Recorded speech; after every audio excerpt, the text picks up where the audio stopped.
Bonsoir à tous et bienvenue dans un nouvel épisode de Hail.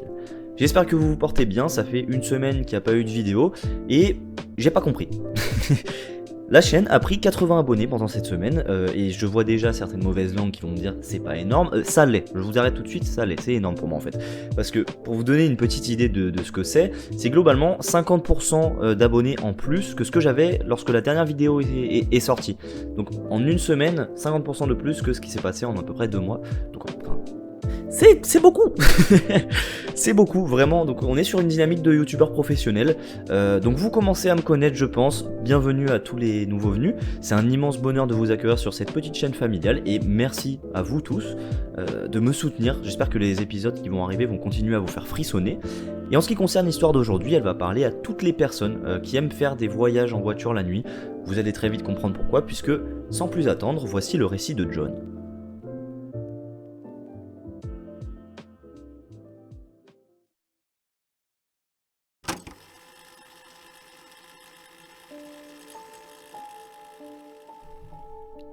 L'histoire de John se déroule il y a environ 25 ans, donc à la fin des années 90, c'est-à-dire vraiment avant que les téléphones portables ne deviennent un objet dont on peut plus se passer.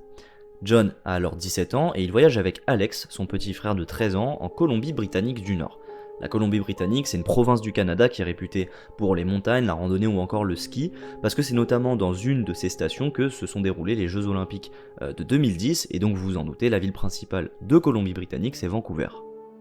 Précision, on est au milieu du mois de novembre et en soirée, donc il fait nuit, et là où se trouve John, apparemment il fait particulièrement sombre. John est au volant puisque comme aux États-Unis, les Canadiens ont le droit de conduire à partir de l'âge de 16 ans, et avec son frère, ils sont sur la route du Pine Pass, un col de la région. Selon John, lorsqu'on connaît un peu cet endroit au Canada, on sait que le Pine Pass c'est vraiment un endroit où il n'y a personne, et forcément, surtout de nuit. Pour vous donner une idée d'à quel point l'endroit dont on parle est perdu, il faut se dire qu'entre une station essence et la première habitation dans cette région, il peut y avoir plusieurs centaines de kilomètres. En gros, un petit Lyon-Marseille. J'abuse un peu, mais c'est à peu près cette idée, il y a intérêt à avoir de l'essence si vraiment tu veux continuer ton trajet en toute tranquillité. Bon déjà moi le cadre dans lequel se passe cette histoire me rassure pas forcément, mais en vrai, John et Alex sont en voiture et tant que John reste bien attentif, il ne risque pas grand chose. Après un petit bout de temps à continuer de conduire, ils arrivent à la sortie d'une station de ski et il commence à être tard. Ce que j'entends par tard, c'est 22h, 22h30 et en fait John commence vraiment à être fatigué parce que ça fait un bon moment qu'il conduit. Du coup, il décide de trouver un endroit pour s'arrêter et se reposer, ce qui est une très bonne idée parce qu'honnêtement, conduire avec les yeux qui se ferment tout seul, c'est extrêmement dangereux. Alex, c'est un très bon copilote, c'est faux, il dort déjà. Et du coup, il n'y a pas grand chose qui peut maintenir John éveillé. Au final, il aperçoit sur le bord de la route un panneau touristique et avec à côté une petite aire où il choisit de se garer. John est exténué, donc il vérifie que ses portières sont verrouillées et il incline son siège histoire de faire son meilleur dodo, ce qui fonctionne puisqu'il s'endort directement. Mais soudain, quelque chose le réveille. Encore aujourd'hui, John n'a aucune idée de ce qui l'a réveillé. Moi, ma petite théorie, c'est qu'il devait pas si bien dormir, vu qu'en fait, on ne dort jamais bien en voiture. Moi, les seuls moments où j'arrive à vraiment dormir en voiture, je me réveille avec un torticolis du futur, donc je pense que John avait tout simplement le sommeil léger. En plus, on se rappelle qu'il dort au beau milieu de nulle part, donc c'est pas forcément un cadre très rassurant. Il n'y a aucune honte à dire que tu dormais mal, John, on ne t'en veut pas. Plus sérieusement, il sait que quelque chose l'a réveillé, mais il est un peu dans les vapes. Peut-être que c'est un bruit, et du coup, il se met à regarder autour de lui à travers les vitres de la voiture pour voir ce qui se passe. Bon, en montagne, en pleine nuit, honnêtement, il y a plus de chances de tomber sur un animal sauvage comme un chamois que sur quelque chose de plus flippant. Et pourtant, ce que John voit autour de sa voiture, c'est pas un chamois, c'est pas un animal, c'est ni plus ni moins que 4 ou 5 hommes. Ils sont tout autour de la voiture, donc John sait instinctivement qu'ils sont une menace. Et avant qu'il ait le temps de comprendre ce qui se passe, les inconnus se mettent à tirer frénétiquement sur les poignées des portières de la voiture. Sur le moment, John n'a aucune idée de si les hommes se sont rendus compte qu'il était réveillé, mais il prend une énorme décharge d'adrénaline en comprenant ce qui est en train de se passer. Il est là, à quelques centimètres de personnes manifestement dangereuses, seulement protégé par une vitre de quelques centimètres. Donc sans réfléchir, il se redresse, il met le contact et il bombarde pour sortir de cette situation le plus vite possible. Sur le moment, il sait pas vraiment s'il a heurté l'un des inconnus en démarrant et honnêtement, C'est le cadet de ses soucis. John est tellement paniqué et tétanisé qu'il oublie totalement la fatigue, c'est l'un des effets de l'adrénaline comme les personnes par exemple qui sont totalement alcoolisées et qui décuvent en 2 secondes avec la panique. Au final, il roule sans s'arrêter jusqu'à chez sa tante, ce qui était sa destination à la base, et il n'y a qu'une fois qu'il est arrivé qu'il se sent réellement en sécurité. John conclut en nous disant que c'est la situation la plus effrayante qu'il ait jamais vécue, je pense qu'on le comprend assez facilement, et il finit avec une phrase qui m'a fait sourire, et du coup je vais lire telle quelle. Aux 4 ou 5 hommes dans le Pine Pass qui ont essayé de rentrer dans la voiture de 2 enfants, j'espère que j'ai au moins écrasé l'un de vos pieds. Voilà, j'ai trouvé ça marrant, ça m'a fait me dire que mine de rien, John n'a pas été complètement traumatisé et que, en repensant à cette histoire, il se dit que ça s'est bien terminé et qu'il n'est pas totalement choqué. Attention, je dis pas du tout que cette histoire est pas choquante ni flippante, bien au contraire, elle me glace le sang, mais on a l'impression, au moins avec cette phrase, que John a réussi à passer à autre chose et que le temps a fait ce qu'il devait faire. Vous l'avez compris, c'est maintenant la fin de cette histoire, et je pense que la première chose qu'on peut dire, c'est que John a un sang-froid incroyable. Franchement, arriver à relativement garder son calme pour démarrer en assez peu de temps pour qu'il n'arrive rien, je trouve ça extrêmement fort. Je vous avoue que moi j'ai une peur assez forte de perdre mes moyens si jamais il m'arrivait quelque chose dans le genre. Genre imaginons qu'on me suive jusqu'à chez moi, j'ai extrêmement peur que si je dois ouvrir ma porte et la fermer à clé extrêmement vite, je tremble tellement que j'arrive pas à agir efficacement, à mettre la clé dans la serrure et à fermer assez rapidement pour qu'il m'arrive rien. Alors évidemment, on peut savoir ce genre de choses que lorsqu'elles arrivent, et du coup, j'espère que je ne le saurai jamais, j'ai pas envie de savoir. Laissez-moi tranquille, je ne veux pas savoir. Mais vraiment, ça m'est arrivé un nombre incalculable de fois de faire un cauchemar dans lequel je peux plus courir ou alors plus bouger. Voilà, encore une fois, je me livre. Est-ce que je suis le seul à faire ce genre de rêve? N'hésitez pas à me dire ce que vous en pensez. Encore une fois, on a la chance d'être assez peu, et ça me ferait vraiment plaisir de savoir s'il y a des gens qui partagent ce genre de peur, ou alors si vous avez d'autres choses liées à cette histoire ou à ces peurs, faites-en moi part dans les commentaires, ça me ferait extrêmement plaisir de vous lire. Autre point important, c'est le timing du réveil de John. Parce que je sais pas si je l'ai assez appuyé, mais au moment où il s'est réveillé, les hommes n'étaient pas encore en train d'essayer de rentrer dans la voiture, et en 1 seconde, ils ont commencé à secouer les poignets. Et je peux pas m'empêcher de me dire que si John s'était réveillé un peu plus tard, peut-être quelques secondes plus tard, les hommes auraient eu le temps de peut-être briser la vitre pour l'atteindre lui et son frère. Après bien sûr, on n'a aucune idée de ce que voulaient ces individus, mais une chose qui est certaine à 1000%, c'est qu'ils voulaient du mal à John et à son frère. Est-ce qu'ils cherchaient à les dépouiller, à les kidnapper ou encore pire? On ne saura jamais. En plus, vu que tout s'est passé extrêmement vite et qu'il faisait nuit noire, on n'a aucune idée d'où venaient ces hommes et de ce qu'ils voulaient. Pour ma part, la théorie qui me semble la plus probable, c'est que ces hommes soient des gens qui vivent du crime organisé, donc déjà ça fait froid dans le dos, et que leur mode opératoire, c'est de tendre des embuscades à des voitures passant dans des endroits très peu fréquentés. Évidemment, il y a énormément d'autres scénarios possibles, mais vu la description de l'endroit et le fait qu'il y ait 4 ou 5 individus, j'ai du mal à croire à un hasard ou un coup de folie comme ça peut être le cas lorsqu'une personne agit seule. En tout cas, tout s'est bien fini, mais j'avoue que rien que d'imaginer la scène que John a vécue, ça me terrifie, surtout que je me dis qu'il a dû avoir tellement peur que les hommes le suivent en voiture parce qu'il était au milieu de nulle part, et donc les hommes aussi, et c'est pratiquement obligé que eux aussi ils soient venus en voiture en fait. Donc il y aurait une grande possibilité que après sa fuite, les hommes essayent de le suivre en voiture. Franchement, en tout cas, ça doit être vraiment horrible de conduire avec la panique et en craignant que quelque chose arrive ou de se faire suivre. Moi, je le dis tout de suite, si ça m'arrivait, la première voiture que je croise, c'est AVC. En vrai, je pense que je passe le volant au petit frère, 13 ans, pas 13 ans, rien à faire, tu conduis. Peut-être que vous avez l'impression que je surréagis un peu, mais en fait, à chaque fois, je vous l'ai dit dans le dernier épisode, je m'essaye de me mettre à la place de ces personnes et ça me... Je sais pas, ça me fait vraiment un truc, quoi.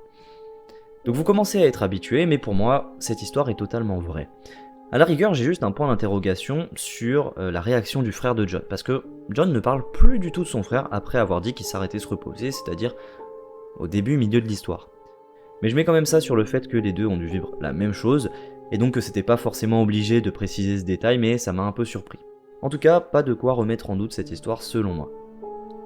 C'est tout pour l'histoire de John, et j'ai eu une petite surprise en lisant les commentaires.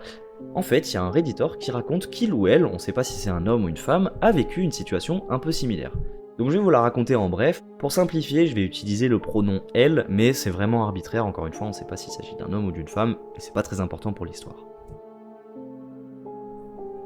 En fait, la personne était en voyage snowboard avec des amis et un soir, ils décident tous ensemble de sortir rouler en voiture, notamment pour fumer de la beuh, mais évidemment le conducteur était sobre. Alors c'est pas spécifié, mais je fais l'hypothèse qu'ils sont assez intelligents pour que ce soit le cas. Et du coup, petit disclaimer, ne conduisez jamais sous l'emprise de stupéfiants, d'alcool, de drogue. C'est hyper bateau comme message, mais c'est tellement vrai. Genre quand on est par exemple alcoolisé, je sais que moi j'ai l'impression que je pourrais conduire un 36 tonnes. Déjà j'ai pas le permis. C'est impossible. Vraiment ça peut mener qu'à des problèmes. Donc faites attention à vous. Fin du disclaimer, la route que les amis empruntent longe des arbres et même si on est au plein milieu de la nuit, c'est une nuit très claire et la vision est extrêmement bonne. Les amis ne croisent absolument personne sur la route jusqu'à ce qu'ils arrivent à un virage où ils aperçoivent quelque chose en plein milieu de la route. On dirait qu'il s'agit d'une bûche ou quelque chose dans le genre ou alors plus possiblement d'un animal mort.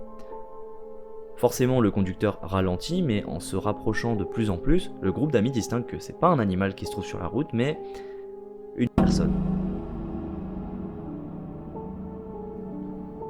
Une personne allongée sur le dos en plein milieu d'une route un peu enneigée dans les bois. C'est flippant, honnêtement c'est flippant.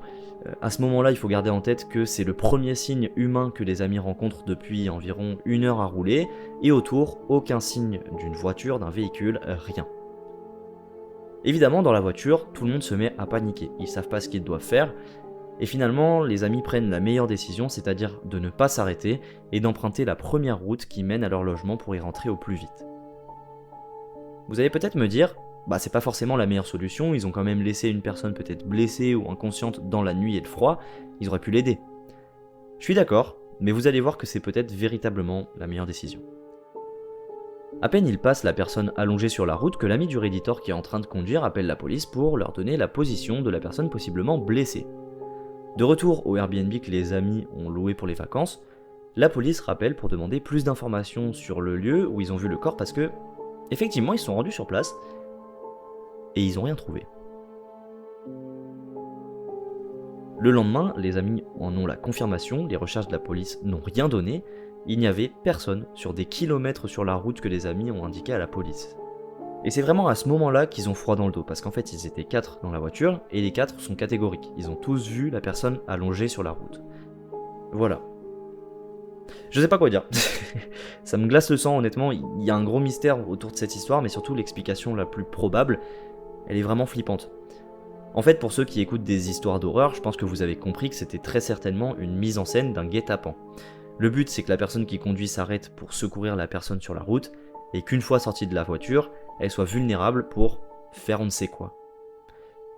Je vous en ai parlé dans l'épisode précédent, mais les guet-apens et le fait d'utiliser la bonté, la confiance des gens pour les piéger et leur faire du mal, je trouve ça terrifiant et horrible.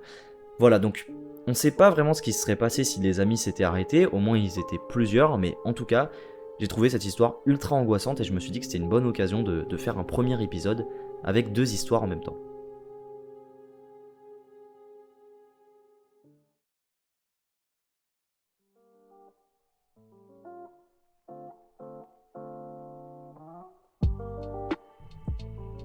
C'est maintenant la fin de cet épisode un peu plus long que d'habitude, j'espère vraiment qu'il vous a plu. C'était full histoire de voiture, mais au moins ça change un peu des histoires précédentes. Merci à tous d'avoir écouté ce format. Comme d'habitude, si vous pouviez me dire ce que vous en avez pensé en commentaire, ça me ferait extrêmement plaisir. Non seulement parce que les commentaires constructifs, c'est toujours encourageant, et surtout parce qu'ils m'aident à m'améliorer. Et je l'ai déjà dit dans pas mal de vidéos, mais je suis extrêmement novice sur YouTube, donc si je peux avoir des pistes pour peut-être améliorer ce format, le rendre plus intéressant, plus captivant, plus immersif, ce serait tout bon pour moi. Encore une fois, merci de me soutenir en écoutant ces épisodes. Rien que de voir que les formats vous plaisent, ça me régale et ça me motive vraiment à être régulier dans ce projet de chaîne YouTube. Là on est plus de 250 et j'ai besoin de le répéter parce que vraiment je trouve que c'est beaucoup, mais ça me fait extrêmement plaisir de tous vous compter sur la chaîne. Et encore une fois je me répète dans la répétition, c'est énorme. Mais voilà, c'est juste génial, donc merci. Et pour ceux qui découvrent ces formats audio, je me présente rapidement. Je m'appelle Mathieu, je suis étudiant et je sors des épisodes 2 fois par semaine. Je suis d'accord, normalement on se présente au début, mais j'avais envie de bouleverser les codes, ouais, tu vois. Ah oui, aussi, avant de finir cet épisode, je voulais vous dire, en fait, je me sens de plus en plus à l'aise devant ce micro face auquel je parle en ce moment même. Et je me demandais déjà, est-ce que ça se sent, est-ce que vous voyez une différence? Parce qu'en fait, moi, je m'en rends pas compte parce que je regarde pas les épisodes après les avoir sortis, tout simplement parce que j'entends ma voix déjà quelques heures au montage. Et ça me suffit, honnêtement. Et bah voilà, je me demandais si ça faisait vraiment une différence. Est-ce que vous préférez, lorsqu'on j'utilise un ton un peu plus léger, un peu plus naturel, comme celui que je suis en train d'employer en ce moment, ou alors un ton plus scénarisé, plus focalisé sur l'histoire, peut-être plus immersif, mais du coup un peu moins naturel. Voilà, c'est une question que je me posais, je me permets de vous en faire part dans cette fin d'épisode. Je pense que j'ai à peu près tout dit pour ce 13e épisode. Et maintenant je vais vous laisser et je vous dis à dans quelques jours pour en découvrir un nouveau.